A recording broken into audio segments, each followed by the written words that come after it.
Smack my mama. You are listening to Real Conversations with Jake and Trent. Real Conversations, of course, is sponsored by Boys Town, saving children, healing families for over 100 years. Please go to boystown.org to learn how you can help the girls and boys of Boys Town. Also brought to you by Next Generation Storytellers, paving the way for young filmmakers one movie at a time. Now, my cohort and brother from another, Trent Garrett, is spending some well-needed time with his son this week and traveling all the national parks in the Old West. And trust me, he's sad he's missing out on this one because my guest this week is a musical artist in the truest sense of the word. He even comes from a musical background. His father is a singer-songwriter from Liverpool. I can't even say it. Liverpool, England, the home of the Beatles.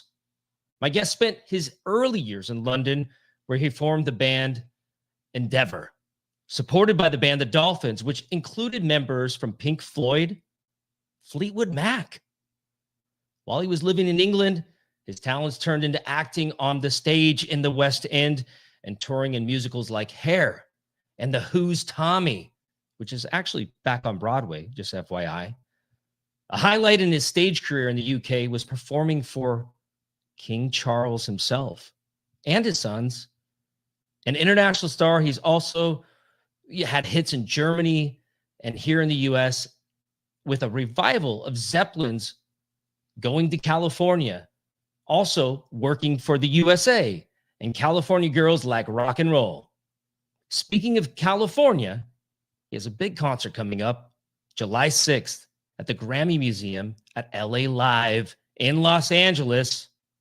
Movie and TV audiences will recognize him from films like Hercules and on TV as Paul McCartney's guitarist with Rob Schneider in season 2 of the Netflix series Real Rob. My guest this week is the real Steve Cooke. Steve, welcome to the show. Thank you very much. Pleasure to be here. You know, I'm so excited to have you on Real Conversations, and you've been a very busy man with some really cool things that are coming up that we're eager to talk about. But first, I'm sure you've heard this before. Shall I say you resemble Robert Plant, but a much more handsome version? Oh, well, that's very nice of you to say. The check is in the post. Yeah. Has that been a blessing or a curse? It's a little bit of both, you know. It's obviously a compliment, and I'm humbled by it and grateful. But I also like to, play different characters and things like that. But not everybody has those gorgeous locks. I mean, I know women and men that would absolutely die to have your hair. Yeah, well, I'm sort of blessed with that. It must be the Scottish heritage. There's always arguments at, Christmas. Is it the Irish blood? Is it the English blood? Or is it the Scottish blood? The joys of being a mongrel, I suppose. No, I wouldn't say that. So thank you so much for coming on the show. Now, let me ask you, just starting off, not all kids follow in their father's footsteps. How big of an influence was your dad in your career, in your choice of music, performing as your vocation in life? Yeah, that's a great question. Dad was in a band called Climax, and I would always help, up from the age of about 6 or 7, carry the microphone bag in and, leads and stuff like that. And then I would watch him play. And through the years, they were doing Deep Purple, The Smoke on the Water kind of blew my mind. And as I was getting older, I could, sort of smuggle myself into the hotels. And what really did it for me was Whiter Shade of Pale. My father sang that incredibly well. There was a keyboard player called Rob Loback who was on the Hammond organ, and they just sounded like Procol Harum. So I was sort of touched by that, and I was on my way to university, and the guidance counselor there said, "Look, Mr. Cooke, there's not many people like you.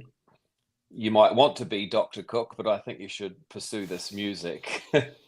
So that's what I did. Yeah, so following in the footsteps, and here we are.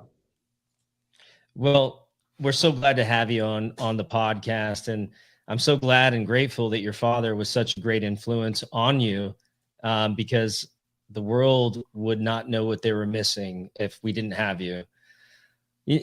Most Americans are fascinated by the royal family, which we discussed in the intro.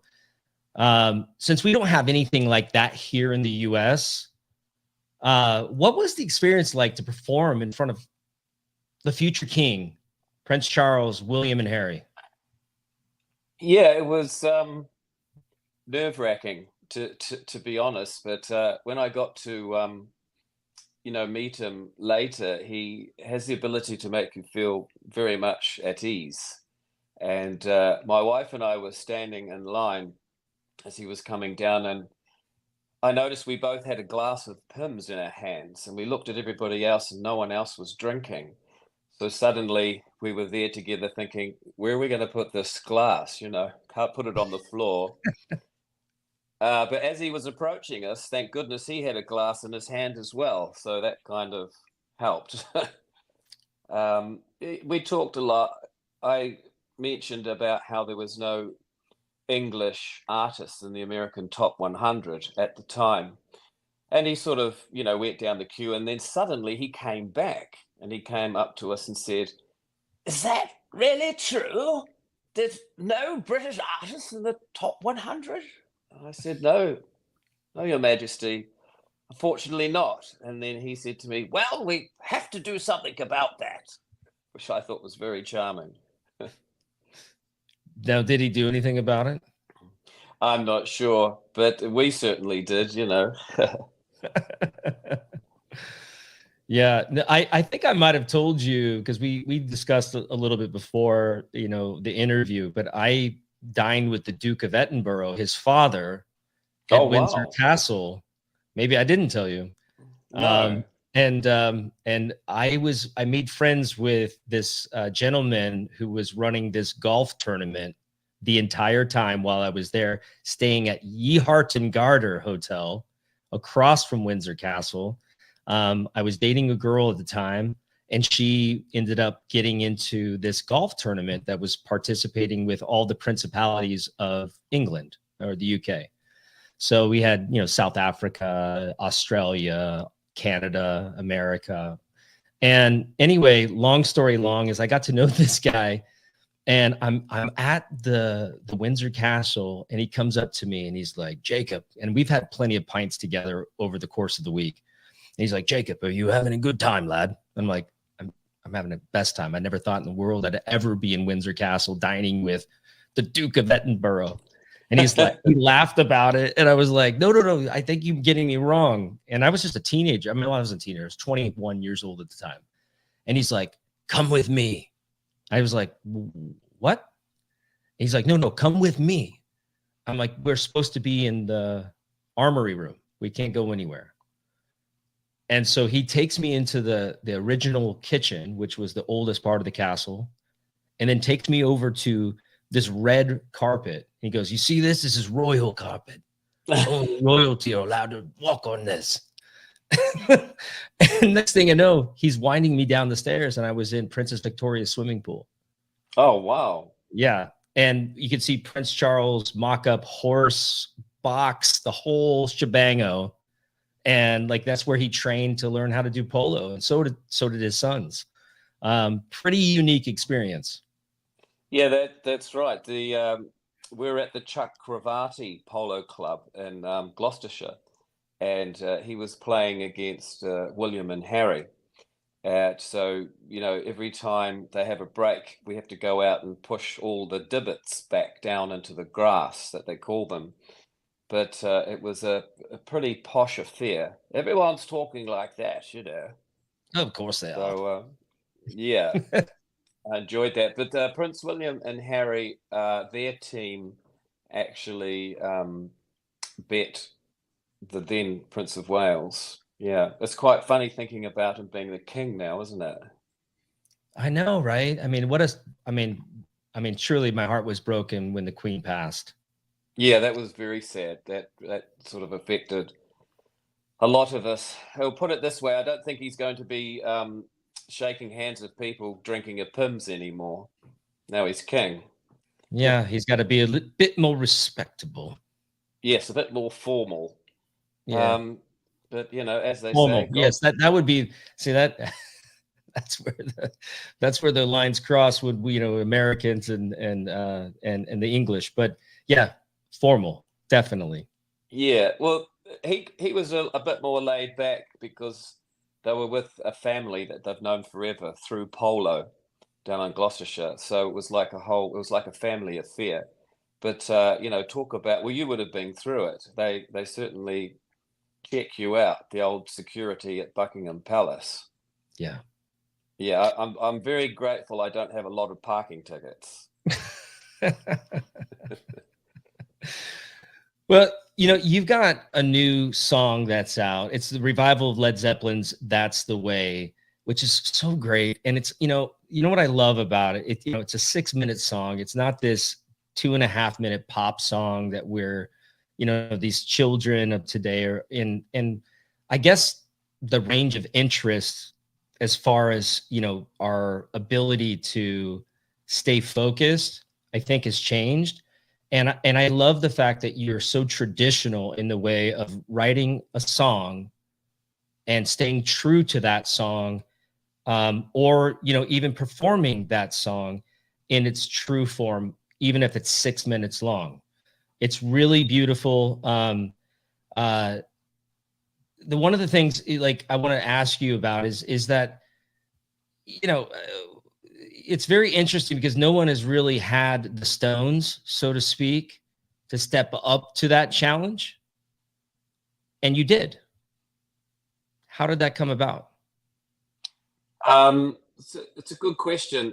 They wrote that song in '73, and ironically, it concurs with what's happening now in our times with AI and all that fun and games.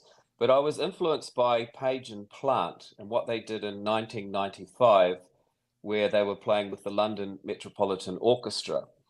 And they had hurdy-gurdy and lots of traditional instruments. So with that influence, it was quite interesting to see Robert Plant in his late 40s. So with the song, That's the Way, I put in hurdy-gurdy. And because I was in India and influenced, I also put in sitar. So it was quite tricky to have a marriage between Indian sitar and hurdy-gurdy, which is, I think, over 1,000 years old. It's a very traditional old instrument. So It's an old instrument and a very unique instrument.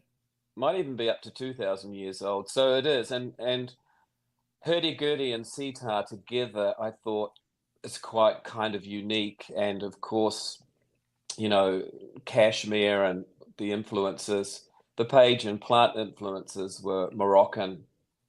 So I put in those elements. And it's interesting to watch Jimmy Page and Robert Plant in 1995 because they're playing their own songs, but without John Bonham or John Paul Jones.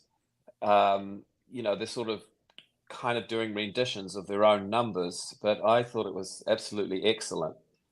And that influenced me a lot. And the other thing is when they formed as Led Zeppelin with Jason Bonham in 2007, I was also influenced by that. So I could just sort of put all of that chemistry together and do a rendition of That's the Way, which a lot of people have forgotten that song. So I hope they'll, it'll revive it some more.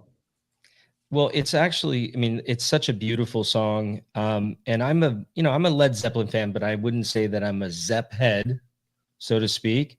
So it was one of those that has sort of fallen through the cracks for me. But hearing you sing it, it was like brand new. It was just such a beautiful rendition. And let me ask you, like, as far as going into the studio and orchestration, is there anything that you changed as far as that was concerned?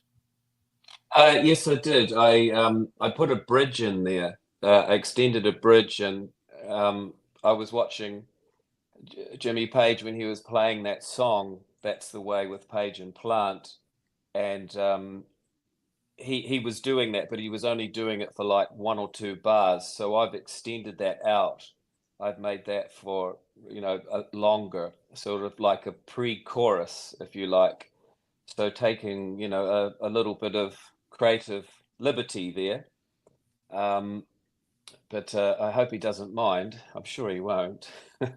I'm sure he's actually absolutely bowled over by the fact that you're, not only you sound great, but you're an incredible guitarist.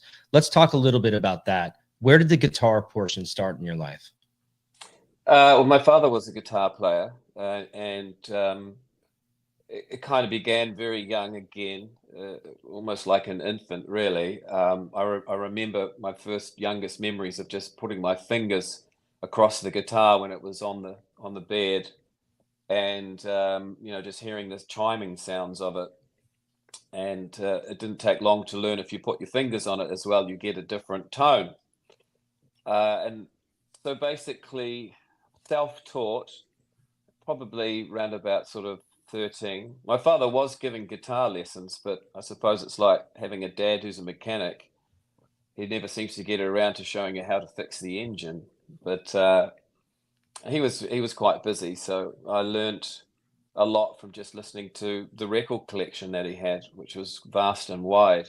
From Mozart and Bach right through to Little Richard, Jerry Lee Lewis, and Elvis Presley, all the standards, the Beatles. So that was quite fun. He would have different moods. You'd come in and it's all classical, no rock and roll. Um, but that was sort of the late 70s, and I fell in love with that type of music with power and expression, hearts and minds stuff. Yeah.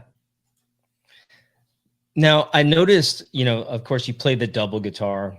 I mean, I don't even know what the exact term is because I play guitar. But I've never played a double guitar with, two necks on it. But I did notice that you have a 12 string on the bottom, and I've seen variations of that style, but something I haven't seen a lot of is a 12 string electric. How does that come about in your life? Well, Jimmy Page really introduced the audience to the Gibson SG, and it's got the 12 string at the top. That's electric guitar. I used to own one and play that guitar, and I later sold it through my travels. And after watching Page and Plant, Jimmy is playing an Ovation, and that Ovation has the 12 string at the top. It's a double neck Ovation guitar. Now, I'm blessed to have the Richie Sambora Ovation, the American one, and of course Richie had to have the 6 string at the top and the 12 string at the bottom, and that actually suits me as well. So I got the instrument during Let me ask you this before you get into it. Why does it suit you? Because a lot of the fiddly bits are on the 6 string, so you can sort of do all of those, and then the 12 is lower. So, and the 12 string at the lower part is more for pretty chords, open string tunings, chiming, stuff like that. So you don't need playing all the different it just gives you that fullness having that 12 string. Yeah, it does. It's a very special sound, and with the instrument you have a toggle switch which can be in the middle, so both of the guitar necks are alive, or you can switch it up for only 6 and switch it down for only 12. So it's very interesting when you have it in the middle and you're in open tunings, because you can just chime on the 12 string underneath even while you're playing the 6 string. So that's a little bit of a trade secret there. Yeah. You've got a lot of great things that are coming up. Of course, this July show that's happening. But let me just take a look back. What are some of the biggest highlights and moments that you said, wow, I really think I'm on to something?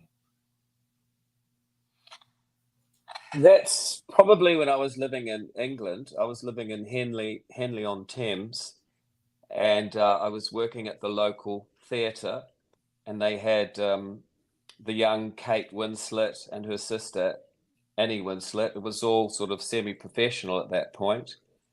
And then I went into the West End of London. The girls took me there, and I did an audition for the Broadway musical Hair.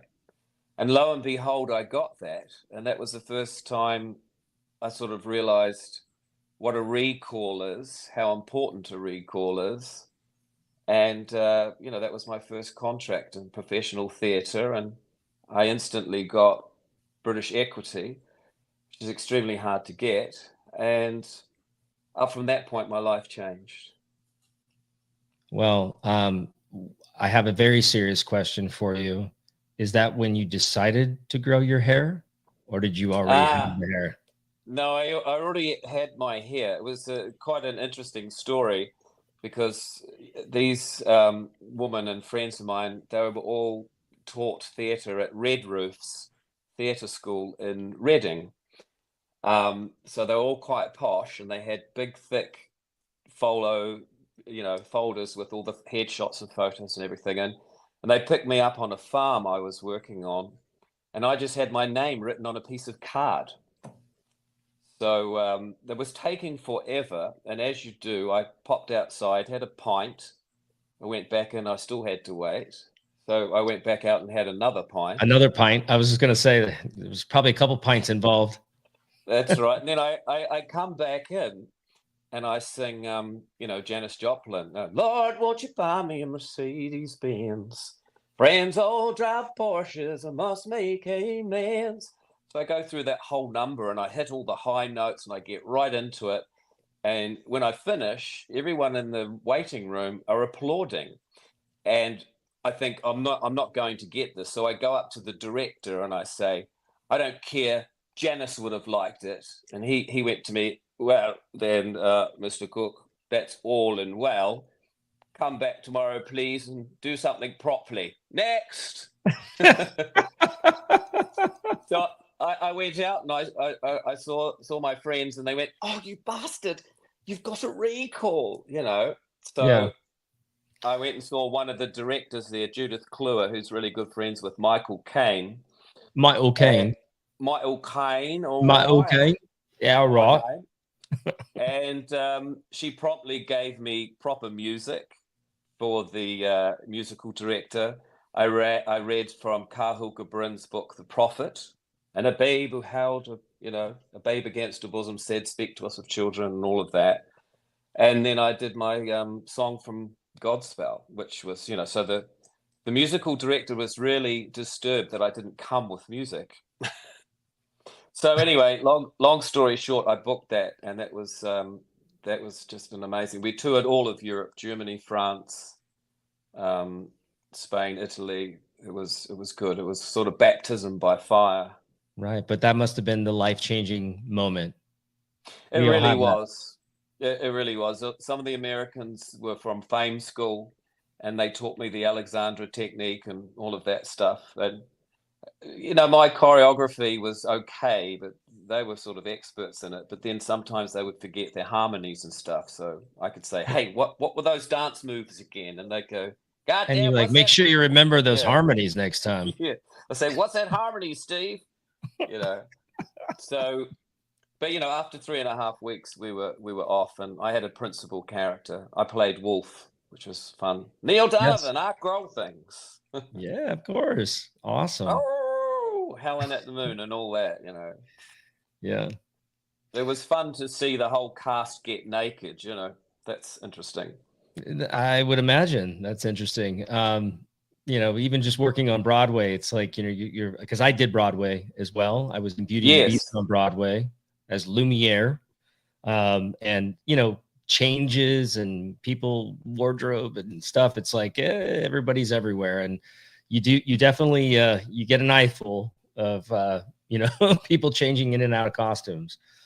So Yeah, no, you do, and you know, we played in a lot of big Stadthalles and concert halls, and the ICI building in Berlin, which is like one of the biggest indoor places to perform, and that was great. So it was, yeah, and after that, it just kept rolling, which is good. I got more work, and sort of here we are, all these years later. yeah. Well, let me ask you this. I mean, you've played with all sorts of musicians over the years, and you've been in wonderful opportunities to play with those musicians. Has there been like one of those moments where it's like you're kind of starstruck? Yes, that's a good question. I've certainly certainly had that a few times. For example, we were doing the 25th anniversary of Led Zeppelin in '93 at the Empire in Leicester Square, and Robert Plant came with The Noddy Robert Holder. Plant. Yeah, the Robert Plant. Yeah, because it was the 25th anniversary. We were like the proper sort of first real tribute band that was playing. Harvey Goldsmith that year had just made £2.5 million with the first tribute band of ABBA. I think they were called Bjorn Again or something. So they saw us playing at the Mean Fiddler. A friend of mine, John Wolfe, was there, and the other character was Bill Curbishley. So suddenly I'm at the Empire in Leicester Square, you know, one of the most prestigious rooms in London, and reproducing the song Remains the Same. So they saw me doing Tommy at the Oxford Apollo and was like, "Oh, wonderful, Tommy. How do you think you'd like to do Robert Plant?" And I said, "Well, you know, how much are you paying?" And they promptly, you know, paid for all the rehearsals and put me in a room with a lot of mirrors, like where, you know, they do ballet. And they put up the video from the song Remains the Same that Led Zeppelin released, and I just copied that show. So we opened with Led Zeppelin Rock and Roll, and you know, it was like, been a long time since I rock and roll. And I came on stage with the swagger and the full costume, and it was quite an experience. But you know, when I heard that they were out there in the audience watching up in the balcony there, where they have 200 special guests, you could certainly say I was pretty stage frightened Did and starstruck. You know. Yeah. Now, did Yeah. Robert Plant ever say anything to you? No, he spent half an hour actually with my ex-wife, and he said a lot of things to her. Wait, So, wait, is that a whole nother story we need to go yeah, into? we'd need another podcast for that one. But I was actually due to meet him, but I was whisked away by a guy called Kaz Belinsky, and he would have been the king of Poland, and he promptly took me to a nightclub there called Tramps. And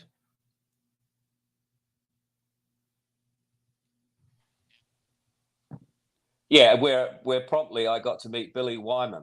So I actually, this gentleman put this big, huge coat on me, this massive fur coat, because I was freezing. I was all sweating from the stage, and I went out the back exit, threw me in his Porsche, and then I come in, and there's Bill Wyman, and I come and sit up at the bar, and he asked me, he bought me a drink. He said, "What would you like?" And I said, "Gin and tonic." But I must have looked ridiculous because I had these big, huge 70s platform soles on, massive coat, and I was in the little half naked Robert Plant outfit, you know. So that was fun. And it just sort of went on from there. But he was asked about the show. I think the BBC asked him, and when it came up about me, he said, "Well, I think the singer gets a little bit too close to the mark." And yeah, when I heard about that, I thought, he's such a clever man. He's probably meaning the word mark, like the French word for the mark, which is like copyright. So when I heard about that, I didn't do another Led Zeppelin song for for literally decades. What is the band? I'm trying to think of their name at the moment, but they're a newer band, and they sound a lot like Led Zeppelin. You know who I'm Greta talking? yes, Greta von Fleet. Yeah, exactly. And I saw an Yeah. interview with Robert Plant saying, "I can't stand them." Yeah, he's a bit sort of tongue in cheek when it comes to that. I mean, I'm with Mr. Plant. I do not like people that gnaw on the carcass of Led Zeppelin. You know, it's not my thing. I've done a tribute once in my life, and being there, done that, got the T-shirt, really loved it. It was fantastic, and you know, I've sort of come back into that musical fold because of the Page and Plant work that they did, and realizing their own songs. I actually think Robert sang some of the songs almost better than what he was doing in the late 70s, right up to 1980. The musicianship and everything really impressed me and sort of, you know, struck me in my heart and soul. And I thought, this is the direction I want to go in. Obviously, I have a lot of my own original material, which I've had various amounts of success with in different territories. But when I'm performing Zeppelin music, especially singing and playing now, I feel like I'm making a bit of a connection out there. It's the songwriting. It's very, very, very good stuff. Yeah. Well, I mean, it's incredible. I mean, the songs are amazing. I'd actually like to share a bit of your recent release of "That's the Way." That'd be nice. If you would allow me to, yeah, Absolutely. Yeah. Far away. yeah. Let me go ahead. Why don't your eyes see me? Could it be you found another game to play? What did Mama say to me? That's the way it's gonna be. Yeah, Lord, don't you know? Mama says now, yeah, Mama says it's the way it's gotta stay. Oh yeah, yeah, oh yeah, yeah, oh yeah. Wanna say yeah, oh yeah, oh yeah.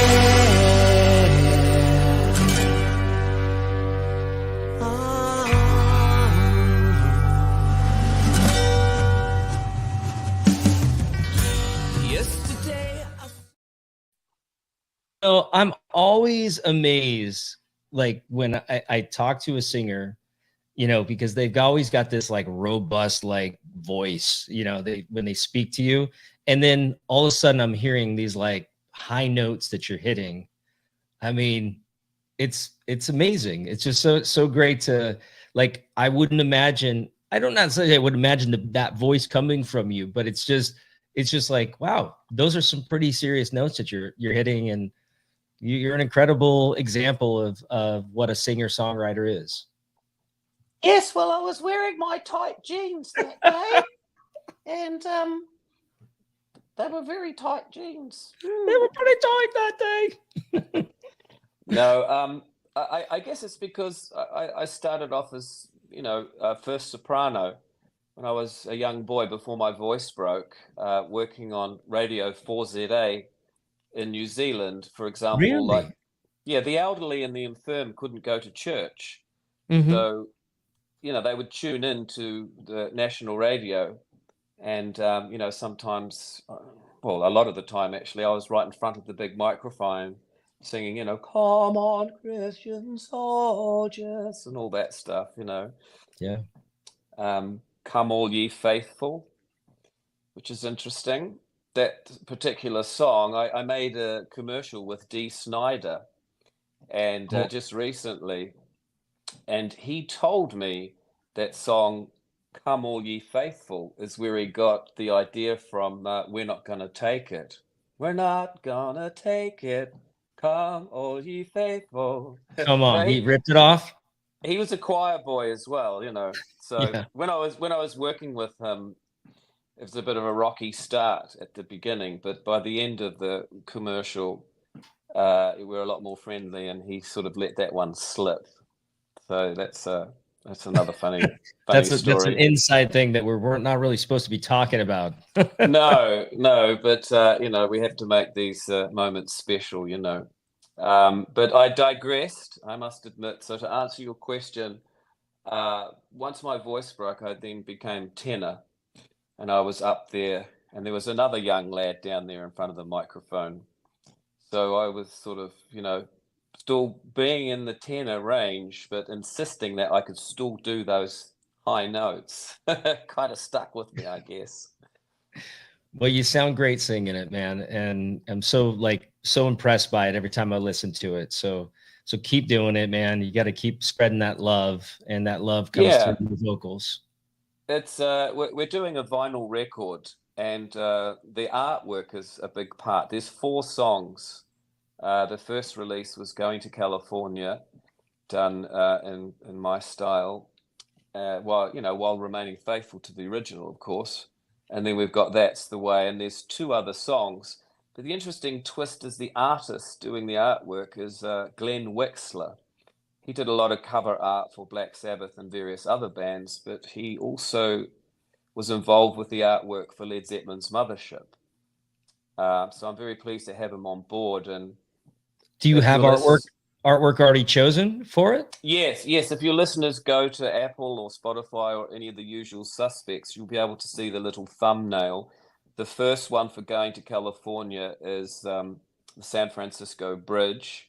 The second number, That's the Way, has a cyborg on the front with flowers. And ironically, Robert Plant's lyrics actually pertain to what we're all living through in this modern era of ours. So that's quite extraordinary. When I'm singing that song, I was singing the number. That song is actually one take on the recording all the way from the start.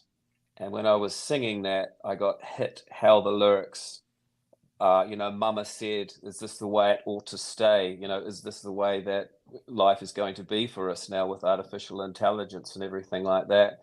So the front cover is reflecting that. There's a cyborg sitting in amongst flowers, and the lyric goes, yesterday I saw you kissing tiny flowers, but all that is born lives to die.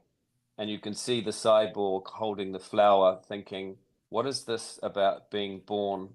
And what is this about dying? So it's quite relevant how these lyrics It is quite mean, relevant. And I mean, how do you feel about the this whole AI situation, Well, it's surprised. I just heard something on the and radio how we about could Elon. take your voice and make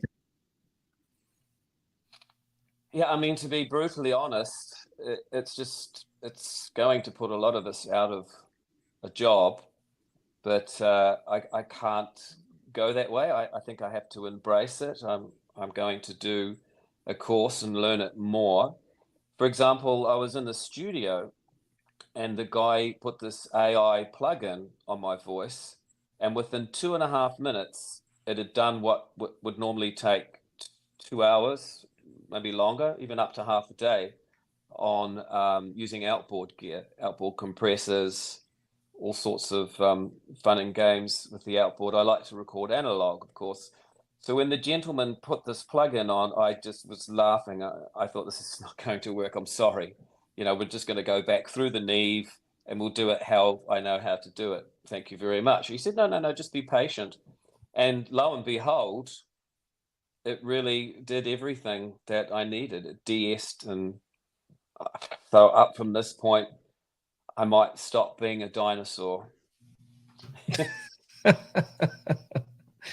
No. I mean, I think, and you're recording analog. Yes, That's I kind of love. unheard of these days. Yeah, I learned a lot about analog actually while growing up in New Zealand. I was blessed to work with Phil Rudd, the drummer from AC/DC. Oh, He just had that guy. Yeah, sure. yes, yeah. Just He was throwing in that names around. yeah, that's that. He was in that small Australian rock band. That small one that only just toured the entire world multiple times. That's right. I think that they might have even sold more units than Zeppelin and Sabbath. But Australia is that small island off the coast of New Zealand. Yeah, yeah. Uh, Of course it is. They love hearing that. yeah. Anyway, when the Australians can beat New Zealand in rugby, then we'll talk about it. Yeah. Well, They had, you just got stronger. You just got stronger rugby players in New Zealand. So that's it's just it's yeah, bigger, better, badder. yeah. I think it's the tanga te whenua. We're blessed with very amazing Maori people. So Phil's studio, we were booked there for 10 days, and we could reside there, which was amazing. And a friend said to me, whatever you do, don't talk to him about Bon Scott. And that's another story for another podcast. But he had a Atari machine in there, and thank goodness I learnt about 2-inch tape in England. And my favorite machine is a Studer. So, kind of long story short, rule of thumb, I always put down the drums through the 2-inch tape, because tape has a natural compression. And Pro Tools was relatively new then. I think we were just on Pro Tools 1 or 2. I was quite reluctant to use it. So same situation now, like with AI. I just thought, no, I don't want to do anything in the box. We're just going to mix down 24 tracks onto the 1/2-inch Ampeg.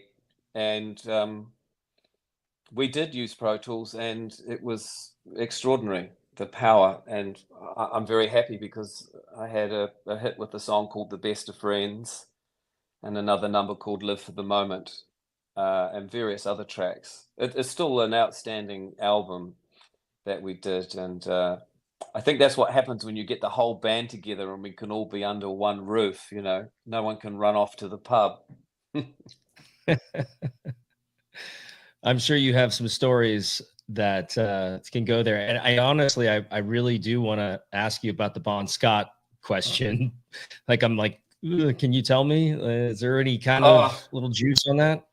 Well, just as I was leaving, everybody was in bed. It was about, I don't know, 3 or 4 o'clock in the morning, and the moon was out really bright.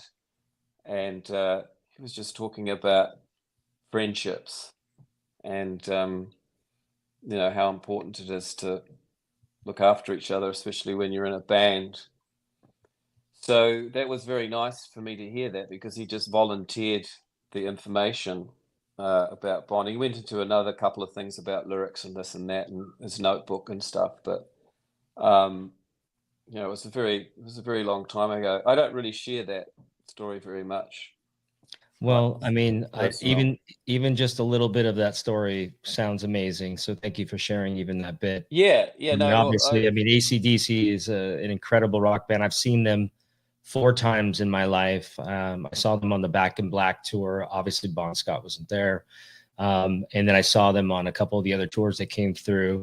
My son, who's 15 going on 16, huge fan of AC/DC, huge fan of Black Sabbath.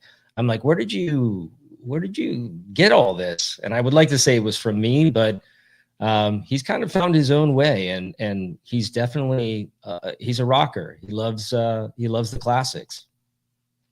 Yeah, I had another funny situation about 4 or 5 years ago. I was at the Four Seasons in Beverly Hills, and I was with a guy called Mike Tunnicliffe. He was like the number 3 at Universal, like Lucian Grange is his boss. And he said, "Oh, don't look now, but it looks like, AC/DC is in the corner having dinner." And I had my back to them. Phil Rudd wasn't in the band at that time. And lo and behold, they get up, and as they leave, Brian put his hand on my shoulder and said, "Oh, hey, how are you?" And I got up and stood up and said hello to everybody. And that was one of those magic moments, because when I sat back down, the gentleman who I was trying to get a deal with, he, he made up his own view about what was going on. I didn't even mention that I knew. I just wanted them to go and leave and not make any fuss, but I was so blessed that they come over and said hello. And Brian said, how have you been, Steve? So that was a magic moment for me. But yeah, Phil wasn't in the band at that time. Yeah. Yeah. Well, I want to talk a little bit about what's coming up. You've got this great show that's happening at the Grammy Museum at LA Live, July 6th. There's 2 different shows. Tell us a little bit about that, how that came about. Okay, I got a call from Keith Putney about 2 months ago, and they were doing another Grammy event, which was the entire album for Let It Bleed. I sang a song off that one. And then it was Magical Mystical Tour by the Beatles. I sang another song from that, didn't hear anything for months. And then lo and behold, I got a phone call. It's Keith again, and I've been invited back. And this time we're doing the complete works of the White Album. And this time I'm singing 4 songs, which is great. So I'm singing 2 from John Lennon and 2 from Macca, 2 from Paul McCartney. So that's I very much enjoy it. There's a lot of falsetto going on. It's quite challenging to sing, but I'm up for it. Well, I'm looking forward to it. I can't wait to hear about it. I only hope that I can get myself there for the show, but anybody that wants to go to the show, how can they find out about it and how can they get tickets? Okay, well, there's 2 shows. There's a matinee that begins at 2, and then there's another one at 7. So it's an all-star band. You've got Albert Lee on the guitar, and Lawrence Groovler is playing. He was Paul McCartney's guitarist. And you could just find out Is about that during about like it. the Wings era? Yes. You could Yeah. find out about it by just Googling it. Just Google Beatles Grammy Museum LA. Well, that's an incredible opportunity. And anybody that wants to get out there, make sure you go on and get tickets, because I'm sure it's going to be sold out. That's pretty awesome. Let me ask you. Yeah, go ahead. Well, I was just going to say, yes, they do get sold out. And Peter Asher, he's helping to promote this, which is great. And, there's a connection there. These guys are sort of pretty close to the whole Beatles Yeah, let's talk a little bit about that with Peter. community. Well, his sister, Jane Asher, she was going out with Paul McCartney for a while there, and he had a big hit with the song Peter and Gordon. He got the song from Paul McCartney, and he's a wonderful, wonderful man. Amazing manager, and he's got a lot more stories than I will have, that's for sure, Mr. Asher. So I'm just extremely grateful that on his official Facebook site, he's given me a good punt. So, yeah, and I'm really looking forward to the performance, and it's great to be doing Beatles again, because the last time I was doing Beatles was actually in the choir, Michelle and Here They're Making Each Day of the Year, all of those sort of choiry ones. My Yeah, belle, sont you got les it. mots qui vont très bien ensemble. Michelle. So yeah, I'm doing Helter Skelter now. So that's a completely. I think Paul McCartney was almost like the beginning of heavy metal with that song Helter Skelter. How they performed that on that record, it's really good. Do you still get 1968? Sorry. Do you still get nervous with performances? Do you ever get the butterflies? Well, I must be honest, because I've always played guitar and sung. I don't get nervous when I do that. It's, like if I'm singing and playing Stairway to Heaven or the Rain song, I absolutely love it. But without the instrument, and I'm having to step on stage and command the microphone, that's a different story. And I do not sort of stage fright, but I have to be 110% know the song in and out. because there's nowhere to go. You're with the band. You can't make any errors. You have to make the band look really great. But also, when I was just singing like that, some of the critics would say, "Oh, amazing vocals, Mr. Cooke," when I was in England, and I would say, "Oh, well, you can thank the band for that." So certain bands and players bring that out of you. Yeah. But now I've been in the United States, I've only sort of sung and play, and what I did the first time at the Grammy Museum is one of the first times I actually, was a front man. So I'm sort of slowly becoming a front man again. Let's see how that works out. But it's certainly good to not be lugging around all my guitars and amplifiers and chords and foot pedals and stuff like that, and just concentrating on singing. You see, I think for me, it's the opposite. When I'm on guitar, like, yes, I have the support of my guitar, and I know, like, I'm the one playing the chords, and I know where I'm at with the rhythm. But at the same time, I feel like as a singer, like, I need to be released sometimes of the guitar. So that's kind of interesting you say that, because, like, I feel like for me, it would be the complete opposite. Yeah, my discipline has been on the guitar. I instantly have a connection to the bass player and then to the drummer, and the whole band is sort of moving with me. Like, for example, if I want to do some ad-libbing or go somewhere else, we can all move in that direction. Where if I'm just commanding the microphone, I don't sort of have that control over the band. I guess it's the difference between being a musician and being a singer. Right. Because, there's lots of singer jokes, like, how does a singer change a light bulb? How does a singer change a light bulb? Well, he holds the light bulb and waits for the whole world to revolve around it. Like that. So at least when I'm playing the guitar, I don't get stuck with that stigma. I can actually make singer jokes. Yeah. But some bands do have stigmas with frontmen, and I'm quite happy to have broken that. And I guess after that comment from Mr. Plant, I took it maybe a wee bit too much to heart, and never sort of sang again without playing an instrument. Yeah, sure. Well, we're very excited for the show coming up, and we're going to touch back on that. But I want to get to some of the real conversations, part of what I do on this podcast, and I'd love to, get your sensibility on some of these questions. I know in England, the leading cause of death for men under 50 is suicide.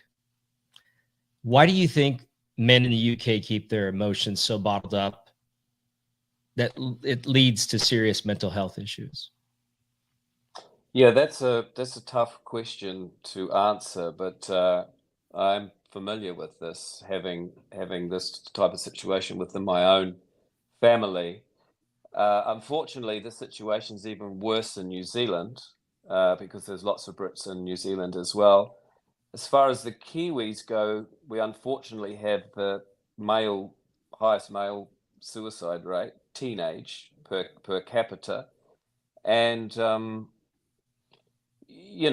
we all come from England originally, a lot of us down there, and it's just like being a man. You play rugby. Rugby was compulsory. I played rugby at school. Like, even if you're in a wheelchair, that you'll play wheelchair rugby down under and in England.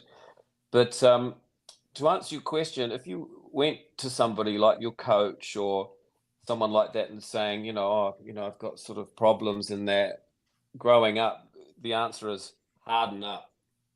Okay.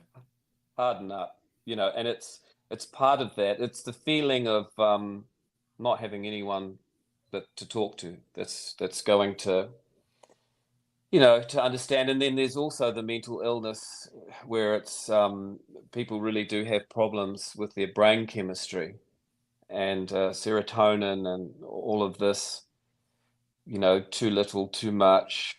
A friend of mine was a psychiatric doctor. he lived in Brighton and Hove, and his mum committed suicide, and he did everything possible. And he was trying to explain it to me from the chemical point of view, like the brain is a chemical factory. So there's that one. But then there's the other one where it's just that one stupid moment. For example, a lot of suicides by hanging, there's evidence that at the last minute the person tried to abort. Yeah. Realized that, it was a mistake. I've written a song about it, actually. It's called Did Nothing you? to Lose. Yeah. It's, when you've got nothing, you've got nothing to lose. When you've got nothing, you've got nothing to lose. And the chorus goes, hold on, heaven can wait. I Mm, don't care what it takes. You've got to break on through. Please now, don't make a mistake. Heaven can wait for you. So that particular song was picked up by Suicide Prevention Down Under. I was going to ask you, I mean, now I don't mean to confuse people with UK. I know you spent a lot of time in the UK, and I know that you're from New Zealand originally.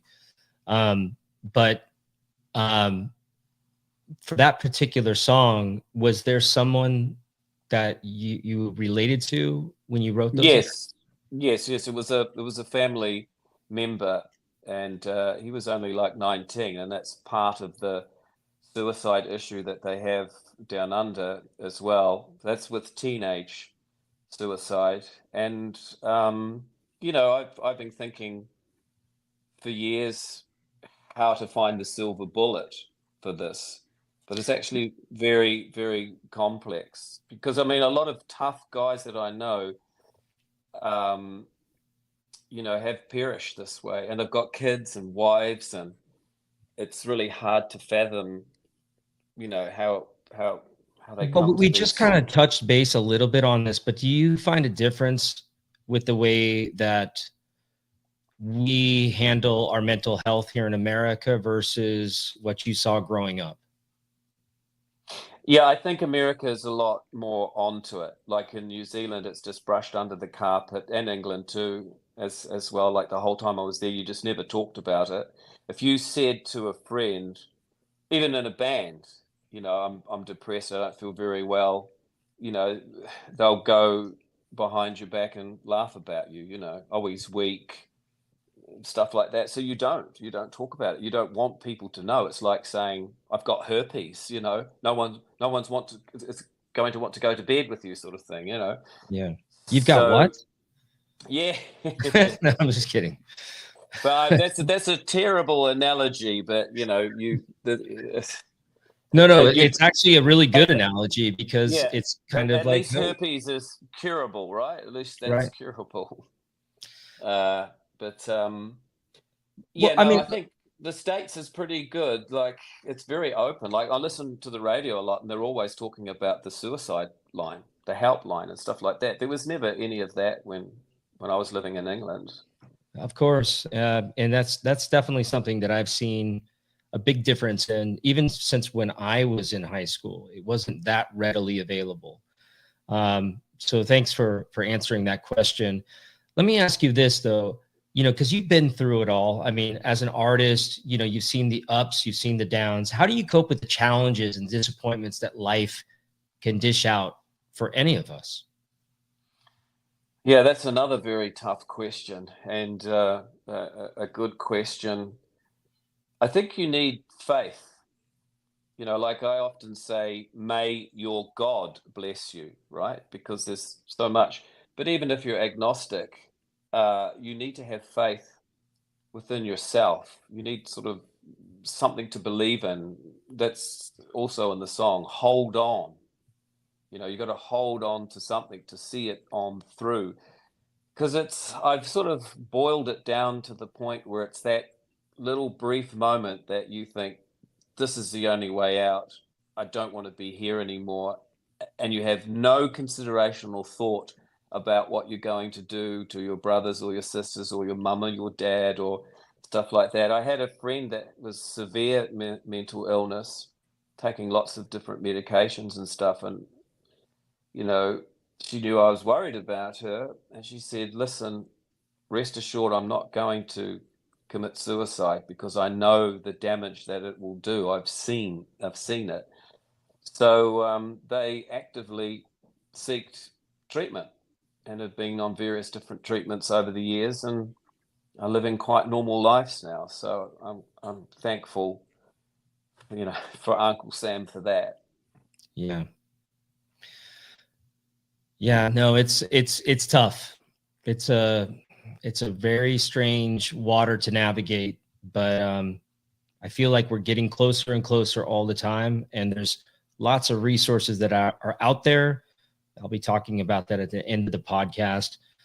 Are there messages, and I think you just kind of covered that with the song that you were discussing, but are there messages that you look to convey when you choose to record or perform a particular song? For sure. I consider myself to be a musician of consciousness. When I'm writing music, I write them about true life experiences, what I've lived through, what I've experienced, in the hope that someone will listen to the song and it'll change them. And the fact of the matter is, when I was living in Richmond in London, back before we had the internet, you would get fan letters. So I would get lots of letters. And one young woman wrote to me saying that Nothing to Lose had saved her life. She just heard it, listened to the lyrics. And I thought, well, if I never become, a big, huge star or anything, at least I know that through this music, I've saved a life, That must have absolutely changed your perspective at that moment. I've heard similar things with storylines that I've portrayed in TV shows, and I've had people say the same thing. And it really makes you reflect on what's important and that the impact that you can make being in the spotlight.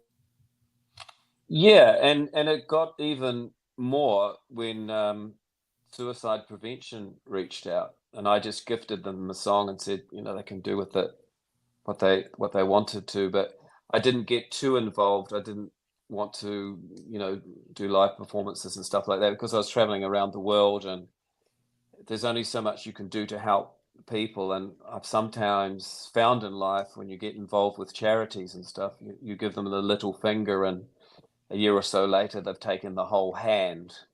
But that was a very special moment for me, and I'm just generalizing now when I say that, because I was involved with the Salvation Army as well, and Oxfam, and charities like that, and I still am, to be honest. But you just can't be everywhere all at once for everybody.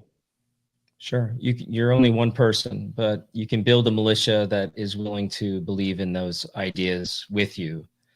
And speaking of believing in those ideas and music, because music is such a formidable way of communication to people. What new music is on the horizon for your fans?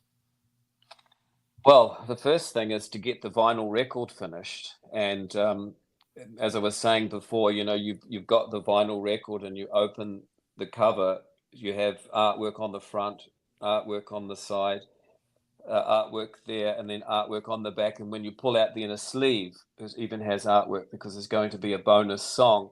So because the songs are so long, it's still a long play, an LP. So that's going to be ready for the fans, hopefully for the Christmas stocking. But these things take time, and it takes time to do it properly. I'm currently working with Scarlett Revere, who worked a lot with Bob Dylan. She's playing on Hurricane and his album Desire. And she's helping me with my orchestration on the next song we're working on. So that's I'm very grateful for that. And we're now getting involved with other string players too. So there comes that influence from the London Metropolitan Orchestra. And I just want to create music that's timeless. So in 20 years, if someone has the vinyl record and can find this old turntable, they can still hear it, because everything's just going to be a wash in the internet. Like, what is Spotify? 20,000 songs a day or something? Yeah. Yeah, no, and it's so interesting you say timeless, because you can put a song on and go, you know what, if that song was released today, it would probably still be a hit. I mean, I'm sure you've probably done that a couple of times in your head, where you go, it's just what it is. It's a hit. A hit is a hit is a hit. Yeah, I had that with a song of mine called Trust Yourself. And I find that people tend to gravitate to that song, and it's definitely a timeless number. Also, another number I wrote called Live for the Moment. That's, people hear it and they say to me, "Oh, did you record that last year?" Yeah. You're like, I wish. Yeah. I couldn't even get into those tight jeans for those high notes anymore, that's for sure. Lem- um, How but can yeah, go how on. can your fans and anyone who wants to listen to your music hear your new songs, get tickets to the show in July? Well, I structure everything to be on the website. I'm still doing that, which is just Steve hyphen the minus sign Cook with an e.com, and everything is there. But it's also out there in the internet. I was with someone last night, actually, the singer from Vintage Trouble, and one of his fans just Googled me randomly, and thank goodness I came up first. So if you put in Steve Cooke with an E, music or musician, then I'll pop up there if you can find me. There he is. You'll find him. It's not hard. Yeah, Steve Cooke with yeah, an E.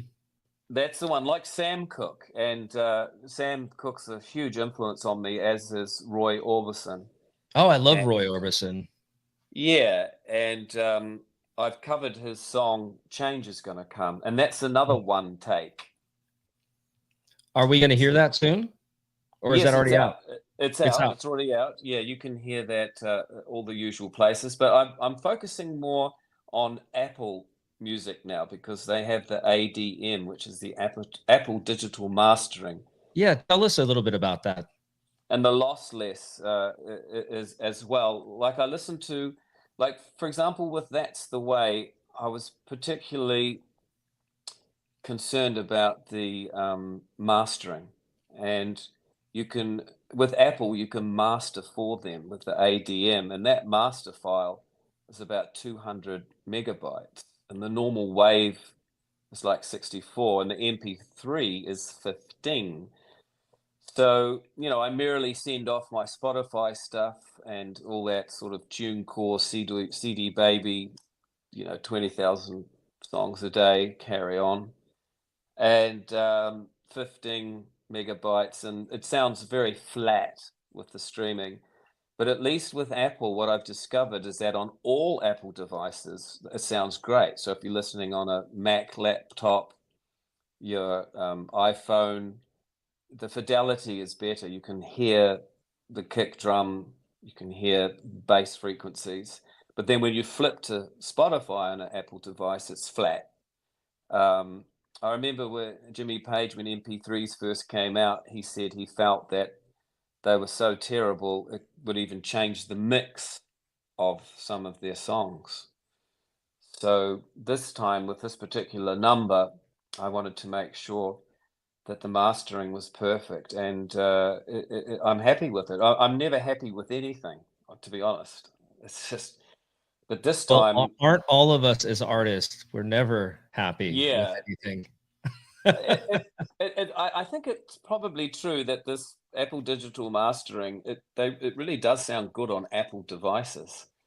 So, but then that's another, rabbit hole for another podcast, because lots of interesting things are happening now with AI. That company Elon Musk had a fight with. They're doing a deal with Apple, and apparently they're going to ban everyone with an Apple device that works for Elon. I can't keep up with it. I just briefly Right. heard it on the Yeah. radio before this podcast, but yeah, technology, right? But I'm quite happy because now I could just, if you lose these buds and you've just got your cell phone and you're on Apple Music and you listen to that song, it sounds great on the Yeah, Apple device. Yeah. right. Of course. Yeah. And it sounds good on the home stereo as well, but you listen streaming from Spotify, it sounds pretty crappy to my ears anyway on any device. I know So, you it's know, yeah, it doesn't have all the instrumentation isn't all there. It just kind of falls a little bit flat. no, that's right. I remember at my son's 17th birthday, they were all playing hip hop and everything like that. And I had a nice stereo there at the time. And I put Led Zeppelin 1 on, changed all the EQ, put everything up, turned it up really loud. And the one young kid came up to me with his pants hanging half down off his backside and said, "Mr. Cook, who's that band? They're amazing. Can we see them?" And Yeah, I realized that these kids had never heard music like that because they were standing in front of the speakers, right? They'd never heard it outside of the pods or some right. in a car. So when they were physically in front of this quadraphonic system, the frequencies are actually penetrating into their body from the wax. You know, you put the vinyl record on, it goes through the diamond tip needle and through the Yeah. quad amps, and Bob's It's a your different uncle. yeah, it's a different feel, it's a different sound, brother. I know. Yeah, yeah, it is, and they were kind of, converted after that. You know, there is an expression that once you hear the music of Led Zeppelin, your life will be changed forever. You know. Yeah, well, it changed my life for sure. Um, most of my guests on the podcast, they take a ride in the Jacob Young time machine. And basically, if you were to go back and you had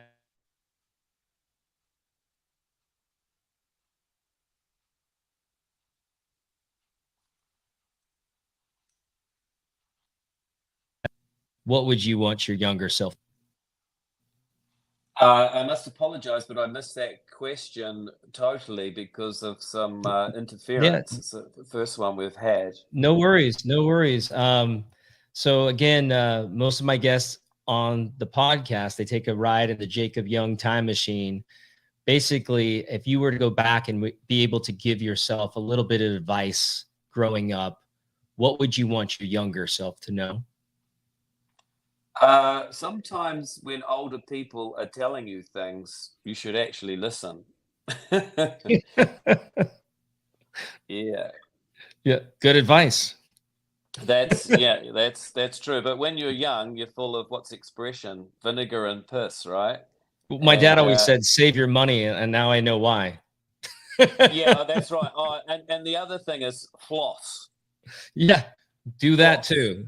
Take Yeah, care of your teeth. yeah. I've got another question, Steve. And this one is really something that is close to my heart because this is with Boys Town. And they have an expression, he ain't heavy, he's my brother, like the song, right? Hollies, yeah. Yeah, like the Hollies. But Father Flanagan, this started back in the 1920s. Father Flanagan, they were really working very hard to make sure that they had all these students, these kids that were from the Great Depression and moving kids through and out and taking kids off the street so they can get a real education. But some of them had, disabilities and they couldn't walk or they didn't have the right equipment. So some of the students would take turns carrying a particular child.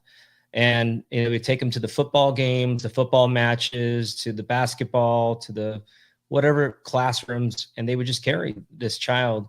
And one day, Father said, "Isn't he heavy?"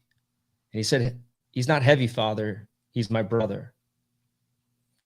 Meaning, we've all had someone carry us in our lives. Who's carried you, Steve? Oh, that's a good question. Uh, Quite a few people. There's a family in New Zealand. They're called the Crump family, and the father, Barry Crump, he's a very well-known author. His oldest son is Ivan Crump, and I was living in the far north. I went through my bush phase, like living with no power, um, no electricity, and learning about the wilderness. And I would have to credit Mr. Ivan Crump for holding me up sometimes when I needed him. So that was it's an interesting story. Actually, one of the father's books is called Fly to the Wilder People, which is a movie that came out that was quite a successful movie. So it's a small world. But back in the day, no one ever thought about movies coming out from books or anything like that. It was yeah, you could definitely call him a brother for sure. Well, that's wonderful. And thank you for sharing that story with us. Steve, I just want to say it's been a pleasure having you on the podcast. And please remind everyone how to keep in touch with your social media, listen to your music, and anyone who is in the Southern California area to come see your concert July 6th. Yeah, that concert's going to be definitely one to not miss. You can find me on Instagram, Facebook, all the usual suspects of the social media. But the magic is really old school with the homepage, steve-cooke.com. So yeah, that's my name with the minus sign in between, not all squeezed together. And on that particular site, you can find out about all the acting and the fun and games. And you can even purchase the songs in full res. How about that? You can actually buy the songs from the site instead of giving that billionaire chap from Spotify the dollar. Yeah. You might as well spend another $1 and get the full wave form. And then if you can find a good stereo, you can have a listen to that music from somebody who cared about fidelity.